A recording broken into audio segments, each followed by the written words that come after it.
जंगल में सुबह से ही मूसलाधार बारिश हो रही थी। सभी पक्षी बरगद के बड़े पेड़ की घनी पत्तियों के नीचे दुबके हुए थे। उफ, ये सूखी घास के बीज और कड़वे नीम के फल, रोज रोज वही बोरिंग खाना। इस सुहावने मौसम में अगर कुछ गर्मा गर्म और चटपटा मिल जाता तो मजा ही आ जाता। सही कह रहे हो मिट्ठू भाई, इस बारिश में तो मेरा गला भी बैठ गया है। कुछ तीखा मसालेदार खाने को दिल तरस रहा है, पर इस जंगल में कौन बनाएगा ऐसा खाना? अरे बरियाई चटपटा खाने वाली, जो मिल रहा है चुपचाप निगलो।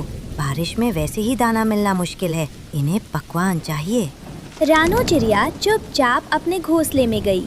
उसने अपनी रसोई में देखा, गेहूं का आटा रखा था और कुछ ताज़ी सब्जियां थीं। क्यों ना मैं इस आटे से पतले पतले नूडल्स बनाऊं।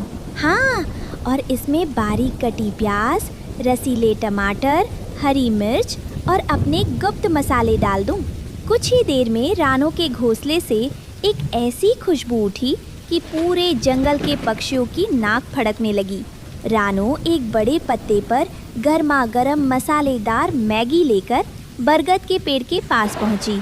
भाइयों और बहनों, उदास होना छोड़ो और ये चखो मेरी आटा मैगी। आहा, आहा, रानो, ये क्या जादू है? इतना तीखा, इतना चटपटा, इतना रसीला, मेरी तो आत्मा तृप्त हो गई। सच में रानो, उंगलियां चोट चाटती रह गई मैं तो। इस बारिश के मौसम में ये मैगी तो अमृत जैसी लग रही है। रानो, तुम सिर्फ हमारे लिए क्यों बनाती हो? क्यों ना तुम जंगल के चौराहे पर एक ठेला लगा लो। हम सब रोज तुम्हारी मैगी खरीद कर खाएंगे। इससे तुम्हारी कमाई भी हो जाएगी और हमारी भूख का इलाज भी। पर मिट्ठू भाई, क्या मैं ये कर पाऊंगी? क्या सब लोग आएंगे? बिल्कुल आएंगे, हम सब तुम्हारे साथ हैं। अगले ही दिन रानो ने लकड़ी का एक छोटा प्यारा सा ठेला बनाया।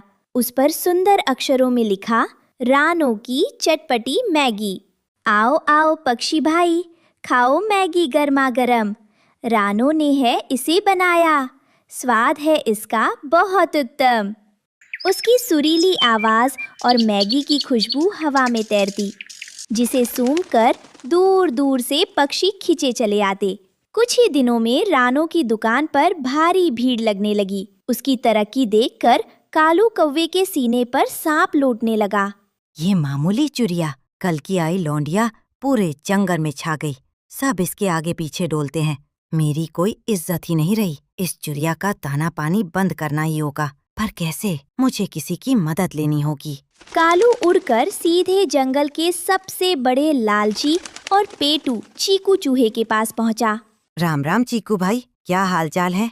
आज बहुत कमजोर लग रहे हो। कुछ अच्छा खाने को नहीं मिला क्या? क्या बताऊं कालू भाई, इस बारिश में सब अनाज सड़ गया है। पेट में चूहे कूद रहे हैं, पर खाने को एक दाना नहीं है। अरे तो तुम क्यों भूखे मर रहे हो? तुम आज रात रानो के घर जाओ, उसकी मैगी खत्म कर दो, तो मैं तुम्हें इनाम में आधा किलो पनीर भी दूंगा। पनीर और मैगी? ठीक है कालू भाई, आज रात रानो का गोदाम साफ। रात के अंधेरे में चीकू चूहा रानो के गोदाम में घुस गया। मसालेदार मैगी का स्वाद चखते ही वो होश खो बैठा। सुबह होने तक उसने मैगी की एक एक बोरी कुतर डाली और सारी मैगी साफ कर दी। अगली सुबह रानो ने जैसे ही दरवाजा खोला, उसके पैर तले जमीन खिसक गई। हे भगवान, ये क्या हो गया? मेरी सारी मैगी सब बर्बाद हो गई। आज मैं अपने ग्राहकों को क्या खिलाऊंगी? वो ठेले के पास बैठकर रोने लगी। रानो, जल्दी करो, बहुत भूख लगी है। आज मैगी बनने में इतनी देर क्यों हो रही है? मिट्ठू भाई, आज मैगी नहीं बन पाएगी। रात को किसी ने मेरा सारा सामान, सारी मैगी खा ली और बर्बाद कर दी। मेरे पास कुछ नहीं बचा। क्या? ये कैसा गैर जिम्मेदाराना बर्ताव है रानो? हम इतनी दूर से उड़कर आए हैं। अगर तुम्हें नहीं बेचना था तो पहले बता देती। बहाने मत बनाओ। भूखे और गुस्से में पक्षी वहाँ से जाने लगे। कालू कौवे ने अपना एक नया ठेला लगा लिया था। आओ आओ, धोखा देने वालों के पास मत जाओ, यहाँ आओ। असली और गर्मा गर्म मैगी का मजा लो। कौवा भाई कभी अपने ग्राहकों को भूखा नहीं रखता। भूखे पक्षी मजबूरी में कालू के ठेले की तरफ बढ़ने लगे। नहीं, ये कोई इत्तेफाक नहीं हो सकता। कल तक कालू को मैगी से नफरत थी। आज अचानक उसने दुकान खोल ली और मेरी मैगी रात भर में गायब हो गई। इस सब के पीछे कालू का ही हाथ है। मुझे इसका पर्दाफाश करना ही होगा। रानो चिड़िया ने हार नहीं मानी। उसने ध्यान से जमीन को देखा तो उसे छोटे छोटे पैरों के निशान मिले जो गोदाम से होकर सीधे चीकू चूहे के बिल की तरफ जा रहे थे। रानो तुरंत चीकू के बिल के पास पहुंची। चीकू वहां पेट फुलाए दर्द से करा रहा था। ओई माँ, मर गया। पेट फटा जा रहा है, बहुत दर्द हो रहा है। चीकू भाई, क्या हुआ? बहुत दर्द है क्या? रानो चिड़िया, तुम यहाँ? नहीं, मैंने तुम्हारी मैगी नहीं खाई। मैं सच कह रहा हूँ। मुझे पता है चीकू भाई कि तुमने खाई है, लेकिन मैं तुमसे नाराज नहीं हूँ। तुम दर्द में हो। रुको, मैं तुम्हारे लिए अजवाइन और पुदीने का अर्क लाती हूँ। रानो उड़ कर गई और औषधीय पत्तों का रस लेकर आई। उसने चीकू को पिलाया। थोड़ी ही देर में चीकू का पेट दर्द ठीक हो गया। मुझे माफ कर दो रानो बहन, मैं बहुत लालची हूँ, पर मैं अपनी मर्जी से नहीं आया था। मुझे कालू कौवे ने भड़काया था। उसने मुझसे कहा था कि तुम्हारी मैगी खत्म कर दूं तो वो मुझे पनीर देगा। मुझे अंदाजा था चीकू भाई, लेकिन सिर्फ मेरे जानने से कुछ नहीं होगा। कालू ने जो किया है उसकी सजा उसे मिलनी चाहिए। क्या तुम मेरा साथ दोगे?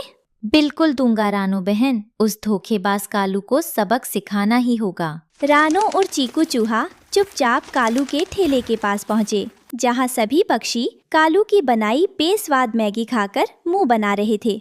कालू, ये कैसी मैगी है? इसमें न नमक है न मसाला, पानी जैसी उबली हुई। अरे खाना है तो खाओ, नहीं तो भूखे मरो। यहाँ कोई मुफ्त का लंगर नहीं चल रहा है। तभी योजना के अनुसार चीकू चूहा उछलकर कालू के ठेले पर चढ़ गया और कालू की मैगी के बर्तनों को गिराने लगा। अरे ओ नीच चूहे, तेरी ये हिम्मत! तू मेरी मैगी खराब कर रहा है। भाग यहाँ से। क्यों भागूं? तूने मुझे धोखा दिया। तूने ही तो कहा था कि रानो की मैगी खाकर खत्म कर दे ताकि तेरी दुकान चल सके। अब मेरा पनीर कहाँ है? ये सुनते ही कालू घबरा गया। हाँ, मैंने ही कहा था। तो क्या हुआ? उस चिड़िया की दुकान बंद करानी थी मुझे। मैंने तुझे उसकी मैगी खत्म करने को कहा था, अपनी मैगी गिराने को नहीं। तूने मेरा पूरा प्लान चौपट कर दिया। जैसे ही कालू के मुंह से ये सच निकला, वहाँ खड़े सभी पक्षी सन्न रह गए। देख लिया आप सबने, कालू की सच्चाई आपके सामने है। उसने अपनी ईर्ष्या के कारण मेरी मेहनत बर्बाद की और आप सबको बेस्वाद खाना खिलाया। कालू, तुम इतने गिरे हुए निकलोगे, हमने कभी नहीं सोचा था। रानो ने हमेशा सबका भला चाहा और तुमने उसके साथ ऐसा धोखा किया। रानो बहन, हमें माफ कर दो। हमने सुबह तुम पर शक किया और तुम्हें बुरा भला कहा। असली गुनहगार तो ये कालू है। रानो बहन, मुझे माफ कर दो। मैं तुम्हारी तरक्की से जल गया था। मुझे अपनी गलती का एहसास हो गया है। मुझे जंगल से मत निकालो। कालू भाई, ईर्ष्या का फल हमेशा कड़वा होता है। मैं तुम्हें माफ करती हूँ, लेकिन याद रखना, मेहनत का कोई विकल्प नहीं होता। दूसरों का बुरा करके कोई कभी आगे नहीं बढ़ सकता। अगले दिन से रानो की चटपटी चिड़िया मैगी का ठेला फिर से सज गया।